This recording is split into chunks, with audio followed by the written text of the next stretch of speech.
भागात मुसळधार असा पाऊस झालाय। आंबुर्डी, चिंचोरे तसेच जामशेदमध्ये मुसळधार पाऊस झालाय। पावसामुळे संपूर्ण परिसर हा जलमय झालाय। शेतकऱ्यांची पेरणीसाठी सध्या लगबग सुरू आहे। कळवणच्या पश्चिम भागात आता पावसाने हजेरी लावली आहे। नदी नाले त्यामुळे आता वाहू लागले आहेत, तर खरीपाच्या पेरण्यांना देखील वेग येणार आहे। नाशिकच्या कळवण तालुक्यातील आंबुर्डी, चिंचोरे, जामशेदसह पश्चिम भागात पावसाने जोरदार हजेरी लावली आहे। नद्या नाले त्यामुळे आता ओसंडून वाहू लागल्यात, तर संपूर्ण परिसर जलमय झालाय। शेतकऱ्यांनी मात्र समाधान व्यक्त केलंय। हा पाऊस खरीपाला पोषक असल्यानं यावेळेस लवकर पेरणी केली जाईल असं देखील शेतकरी सांगतात।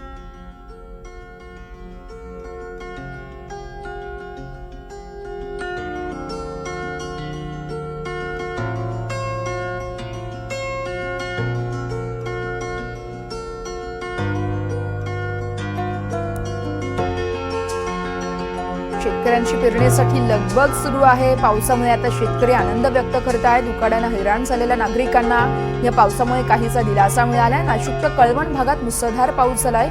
आंबुर्डी, चिंचोरे, जामशेदमध्ये मुसळधार पाऊस झालाय, त्यामुळे आता खरीपाच्या कामांना देखील वेग येणार आहे।